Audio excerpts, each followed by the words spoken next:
I could never know what is best for you in your life. Hey friends, welcome to Voice and Impact, an honest podcast about the journey of entrepreneurship. We're not here to tell you how to live your life. We're here to have real conversations about real things. My name is Adam, and I'm so grateful you're here with us. For today's video, I'm very passionate, spending a lot of time in my life right now thinking about influence, what influence means and how we can wield it with intention. And I'll just start immediately by saying, when you look at the internet and you look up influence, there's going to be a lot of information about how to influence somebody to do whatever you want them to do. That, from my perspective, I would coin as manipulation. If that's what you're looking for, this is not going to be for you. Influence is different. And to me, my perspective of influence isn't to influence somebody to do what I want them to do, but instead to be a positive influence on their life as they see is appropriate for them. In other words, I'm influencing them towards themselves to find more clarity of who they want to become or the type of life they want to build or what their obstacles are, but from their perspective, not from a perspective of me telling them, hey, here's the answer, here's the answer, here's the answer. Currently, I have a list of 7 ideas that I believe are really important in the process of being a positive influence. In the current world, there's a lot of noise in a lot of businesses. I own a media agency, and the noise about people selling media agency services, websites, content, it's everywhere and it's very loud. And so the question becomes, well then, as entrepreneurs, how can we stand out?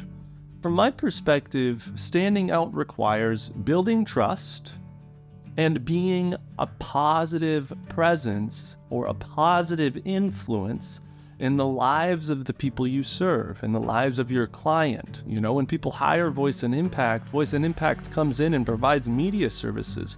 But I also hold very near and dear being a positive impact on the people specifically that I'm collaborating with, getting to know them, caring about them, and applying these 7 principles that I'm about to share with you. All right. So principle number 1, in order to be a positive influence in one's life, you have to start with yourself.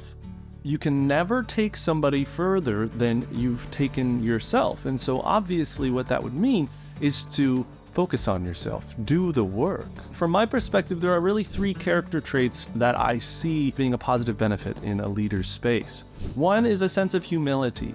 A sense of I'm still learning, I'm still going to make mistakes, and being honest and evaluating the process as you do, because that catalyzes more growth. And without that ability to reflect, you're going to reach a plateau of stagnancy. Like the people in the world who believe they've arrived. I've already gotten as advanced as I possibly could be. I never make any mistakes.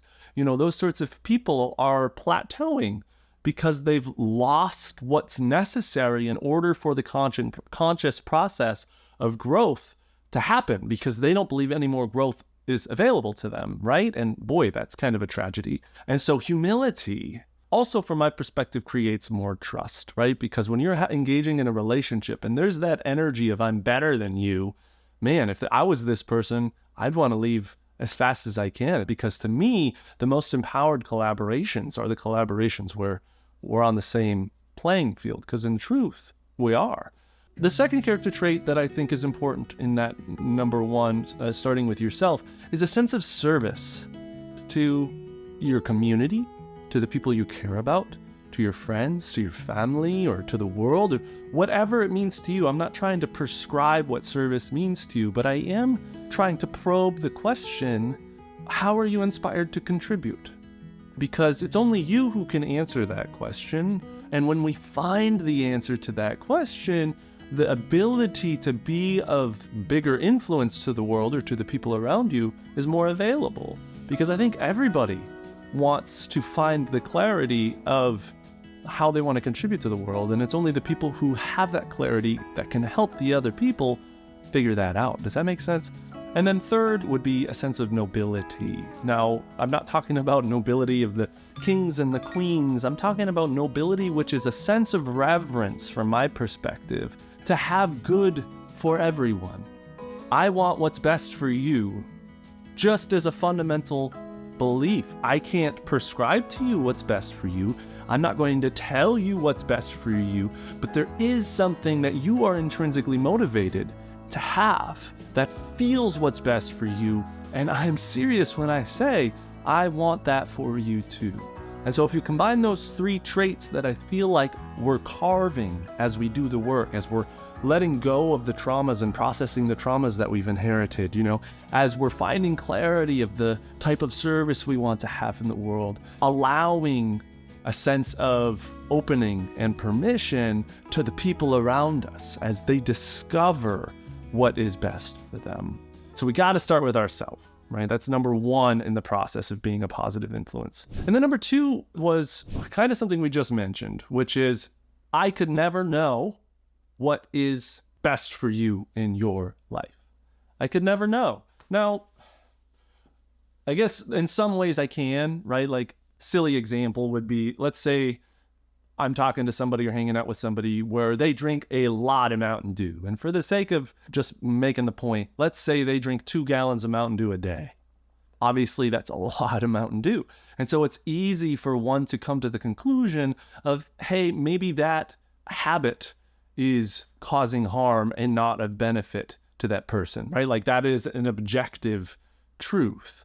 Now, even then, if I were to approach that person and just be like, hey, that's bad for you, you should stop, you should stop, you should stop, I'm not going to be a very positive influence in that person's life. I think a different approach would be to sit down and have a conversation about it and just ask questions that might help that person understand the harm that is happening as a result of that habit, and also the potential of what life could look and feel like without that habit there, without pointing it out and saying it from my words, but enlivening an intrinsic curiosity to both of those things, which may plant the seed that eventually changes behavior. So it's not about being right or being wrong. It's about waking the person's inner potential and helping them also see it in such a way that motivates new behavior, guiding one towards themselves, which involves guiding them towards a clearer vision of what they want and a clearer feeling associated with how they want it, which results in a desire which fuels action and habits, okay? Number 3, I got this idea from The Science of Getting Rich, which is a Wallace D. Wattles book that an old mentor of mine introduced to me. And in this book, he sort of positions the idea of how do rich people get rich. And set aside your emotional relationship to money here for a second. We're just talking about that process in a way that is of integrity. Because he says there's a way to get rich on the competitive plane.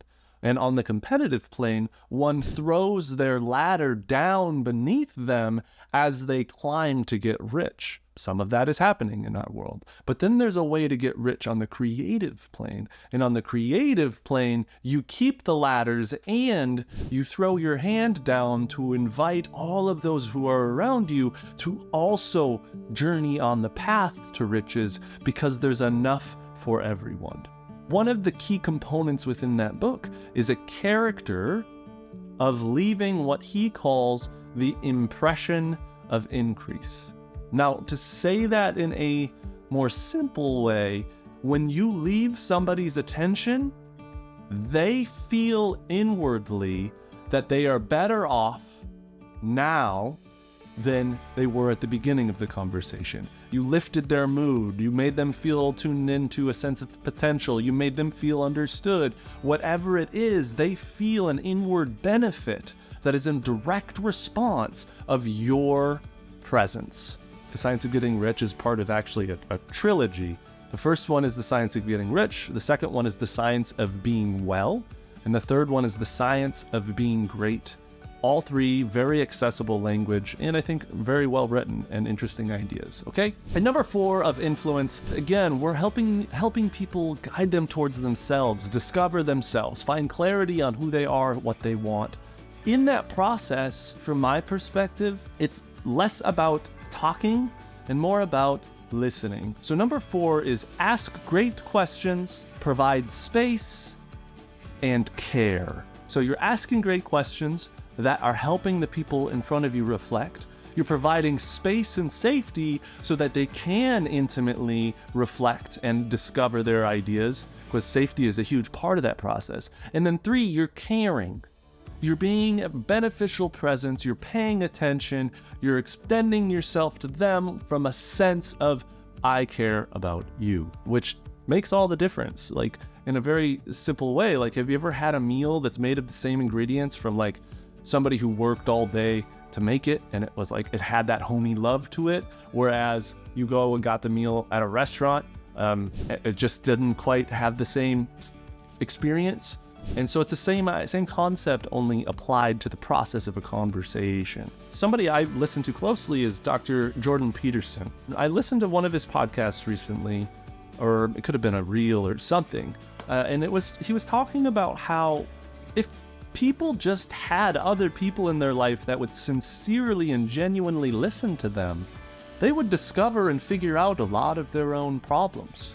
And that kind of like shifted my perspective a lot, because I feel like we're more competent than we give ourselves credit to be.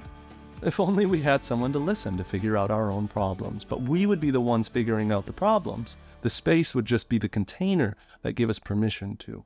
Number 5, don't expect anything from others that you yourself won't do. So story time, I'm going to share a little bit of a story. Early on in my entrepreneurial career, one of my first business partners was just chronically late. Whether it was missed the meeting altogether, 10 minutes, 15 minutes, poor communication in the meantime, and it was just sort of a thing that I had to deal with for a while. And one of the times he met somebody that he felt had an alignment in the business and therefore could be a potential team member, maybe was the idea. And so he got an official meeting put on the calendar, and we rented an office space to make it all official. And about 5 minutes before the meeting, the guy texted, say, hey, I'm going to be late. And then he was later than he even said he was going to be. And that whole time, my business partner was bitching and moaning about how he was giving this guy an opportunity and how disrespectful it is to be late and how his time felt disrespected. When in my mind, I was getting really pissed off because he does that to my attention so much. What I'm saying here is like, this individual, the business partner, had different expectations for his team than he did for himself. And I think that's a poor leadership quality. He very often received kindness and compassion on his process of trying to figure out what on time looks like for him. And then for him to not provide that same level of compassion and understanding in that environment gave me a big red flag. If you're going to expect something out of somebody, be a living, walking, breathing example of what that looks like. Leaders that demand, over-demonstrate, exercise control instead of that impression of increase. Okay, number 6, be vulnerable, be open, be honest. The truth is, vulnerability creates vulnerability. And I think it's fair to say that a lot of our experiences as a society at large have sort of enclosed our sense of feeling permission to be vulnerable, generally speaking. I'm not trying to say none of us are vulnerable, but generally speaking, I think it would be fair to say that an increase in vulnerability may serve people here. The interesting thing about vulnerability is vulnerability, like I said, creates vulnerability. And so if I'm vulnerable to my team or the people that I'm aiming to influence in a way that makes sense and is meaningful to me, right? Like, I'm not suggesting you just share what you don't want to share. But generally speaking, it creates a situation where the other person experiences what vulnerability feels like and then feels more inward permission to be vulnerable, right? Like, have you ever had somebody in your life share something vulnerably and that resulted in you feeling comfortable enough to finally get something off your chest and share something vulnerably? In order to be that positive influence, a great tool is to demonstrate what vulnerability looks like. Therefore, people around you will be vulnerable, and when you're vulnerable, it creates like a pressure valve release, right? Like, it just gets things out of there, and that is an impression of increase in and of its own right. Creating an environment where that vulnerability is safe and leading by example can be a great way to be a positive influence. Number 7 here is really to take it home, and I've kind of been saying this the whole time, but I can never know what's best for the people that I serve. Number 7 is all about awakening intrinsic motivation. So in order for intrinsic motivation to be there, like I was saying earlier, we need to know what we want, which, by the way, is a very courageous question. What do you want? Right? Like, to actually sit there and think about and find clarity of what do you want out of life? That's a scary question because oftentimes what we build in our mind is so different than what we find in front of our face.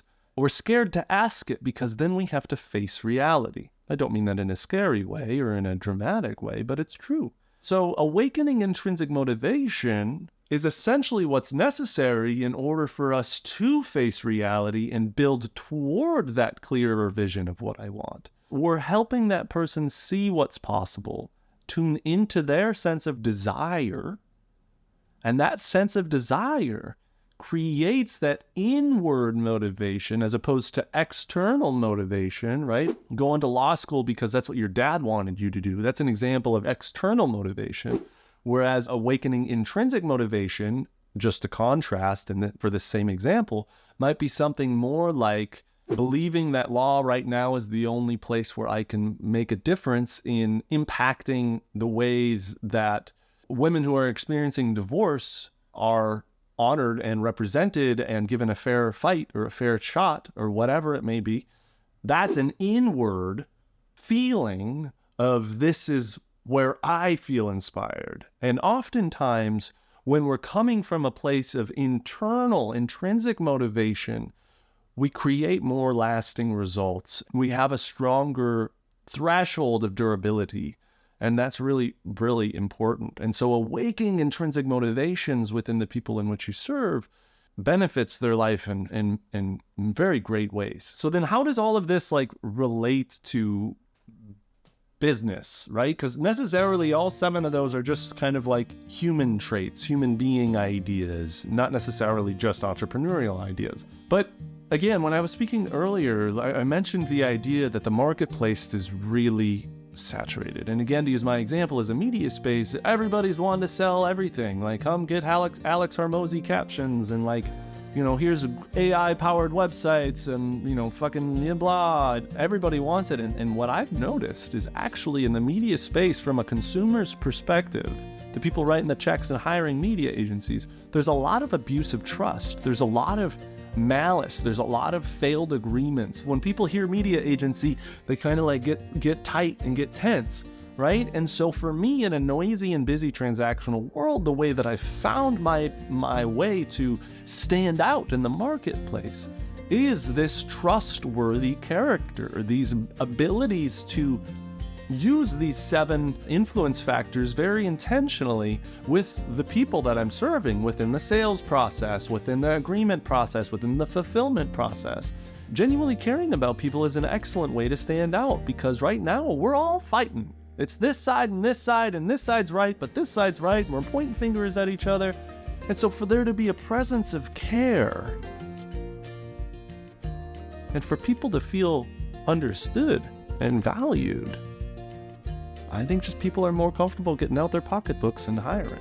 And then the other added bonus in all of this is there's really been a huge shift in my business from short-term relationships, project-based relationships, where now these relationships are so full of trust they've become long-term partners, right? And so then when I'm getting projects, I'm not stacking this project and this one ends and then stacking that project and it ends and then stacking that project. I'm stacking them on top of each other, right? So when I make this sale, because that trust is in place and because that feeling of positive influence, that impression of increase is in place, they don't want to leave.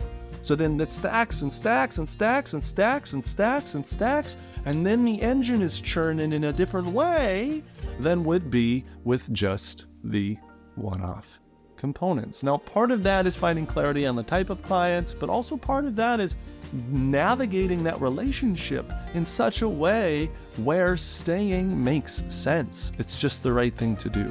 I hope you got value out of this video. I hope this new way of thinking about influence serves you and helps you grow and helps your business grow if you're an entrepreneur. And please follow along. If you're new here, my name's Adam. This is Voice and Impact. We're all about empowering entrepreneurs who feel like they have something to give to the world, but between the technology, the agreements, the money, the building a business, it's new, it's different, and we're here to help you. So give us a follow, and I'll see you next time.